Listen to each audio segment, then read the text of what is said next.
Morning, Kevin. Morning, Sully. How are you today? Pretty good, man. How was your Thanksgiving? It was very nice, thank you. And what about you? Good. Went to the Oakcrest Gammy game, then went up to my sister's house and dove into the turkey dinner. All right. So wasn't a bad day at all. Sounds good. What's up? Let's talk some high school football. Let's go through some of these championship games next weekend. One I wanted to ask you about, first off, is South Jersey Group 4, number 1 Lenape versus number 2 Timber Creek. This should be a heck of a game. I mean, Timber Creek, we know all about what they've been doing all year. Does Lenape have a shot in this game, or is Devin Leary going to be too much for them?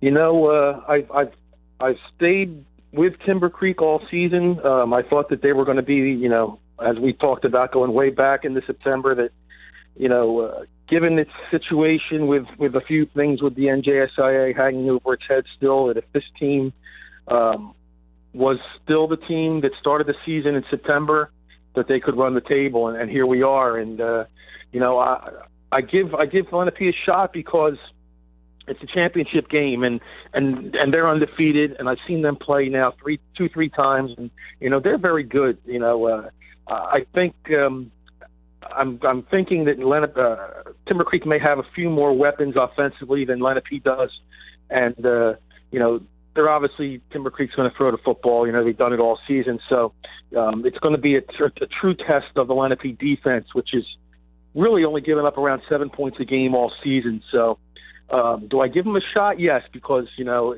one game scenario, anything can happen. But I think I definitely feel though that you know, Timber Creek is going to go into this game as the favorite. I think they've earned that opportunity, and you know, right now, you know, they're playing this extremely well. So I think Lenape clearly has to play its best defensive game of the season if they're going to you know, to hang around with them. Yeah, it'll be interesting to see how they approach how to attack Leary and that Timber Creek offense. I mean, it's kind of a conundrum. Do you send extra pressure and try to force them into mistakes, or do you sit back with 5 defensive backs? I don't know if there's an answer to how to stop this kid. No, there's not. And you know, obviously he's shown all season that, you know, he has the ability to get rid of the ball quickly. They'll throw the short pass, and the short pass can go for 50 or 60 yards by the time it's done. And he also has the capability of throwing the long ball. So, you know, obviously Lenape, they lost their top defensive back in Mike Dulong to a broken foot in that game with Highland in the sectional semifinal. So, you know, that someone else is going to have to step in. And, you know, like I said, those defensive backs are going to be challenged like they have not been challenged all season in this final. And, you know, if Lenape can find a way to slow them down, keep them off the field, Lenape's going to have some sustained drives offensively themselves, you know, and, you know, if the game's close in the fourth quarter, you know, at that point, you know, that'd probably be anybody's ball game. Talking with Kevin Minnick of the Courier-Post. Kevin, another defense that's going to be up against a real big challenge is Paulsboro in South Jersey Group 1. Salem comes in with Jonathan Taylor, who's a University of Wisconsin recruit. I mean, this kid has just been running through everybody this year. Yeah, you know, Jonathan Taylor, you know, he's clearly demonstrated the ability that, you know, for the most part, he hasn't been stopped. And as far as, you know, I've been doing this for probably almost 30 years now in South Jersey, and there are very few running backs that come to mind with the talent and the ability that Jonathan Taylor has. So, you know, can one player put the rest of his team on his shoulders and win a championship? Very seldom will that happen.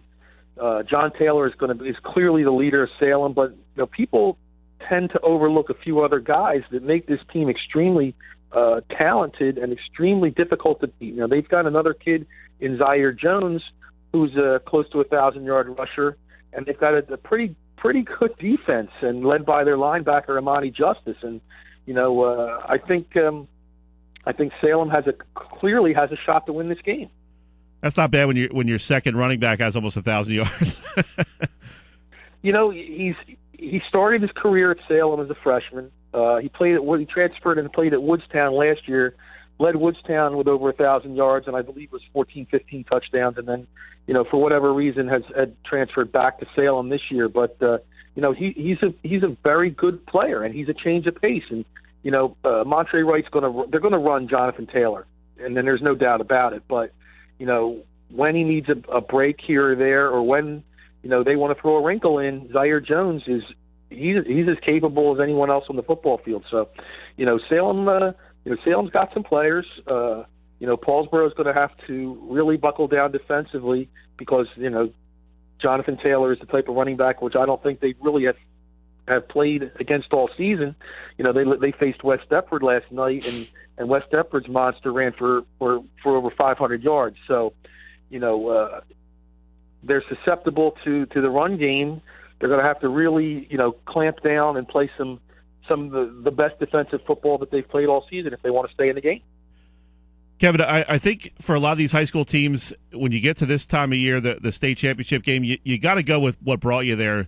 I don't think you can try to get too cute. Like, for instance, a team like Holy Spirit, Reggie Jean Charles, man, you got to give him 20, 25 carries and see if he can win it for you. You mentioned Taylor, guys like this. Don't get too cute. Go with what got you there. And I would expect to see a lot of these teams go with what's been successful all year long. Yeah, you have to. You can't throw in week 12 of the season. You've got 4 or 5 practices left. All of a sudden, you're gonna change your MO. What got you here? If it's the run game for Salem, for a West Deptford, if it's the passing game for a Timber Creek, if it's a little bit of both for a team like a Lenape, there's no need to change now. And the thing is, you've got to. You're in the championship game, and your opponent. While you may, quote unquote, fear your opponent's going to be kind of fearing you too. So, there's no reason why you should change things. I think, everybody will game plan and look at what teams have done all season long. And at this point in time, it's a matter of what team can step up and stop them. West Deptford's running the football for 386 yards a game. No one's been able to slow them down. Cedar Creek obviously has a major challenge ahead of them in that Group 2 final. West Deptford's not going to change their game plan now, so it's a matter of, can Cedar Creek stop them? And the same thing on the flip side, Cedar Creek has been on a little bit of a roll since they lost that game to Camden, and they're doing some nice things. They throw the ball in short screens. They run the ball pretty well. West Deptford knows that's what they're going to have to do. So, when you get to the final, you get to this game, there shouldn't, maybe a play here or there that may, kind of you shake your head at and like, where'd that come from? But, for the most part, I think every team's going to stick to what got them there. And, there's no excuse to change. Talking with Kevin Minnick of the Courier-Post. Kevin, how does Cedar Creek handle this game mentally? Last year they came in as the underdog. There wasn't really a lot expected of them. They win the championship. Now you have a West Deptford team that's been kind of stewing over that loss for an entire year. You've seen that in their play. They're ultra motivated, ultra focused. They dropped 60 points in the playoff opener. This is going to be a real tough challenge, I think, mentally as well as physically for Cedar Creek. Yeah, I think last year it was kind of a situation where West Deptford comes in as the more experienced and the more battle tested playoff wise, in its history, and Cedar Creek ends up holds on to win the game, and it was 28-27. And, the play here or there, and that could have easily changed. So, I think, Cedar Creek this year, in talking to Tim Watson really pretty much all season, was he got the kind of games that he wanted to get on his schedule that could prepare his team for this final. And what they did was, aside from that clunker against Camden, they found ways to win.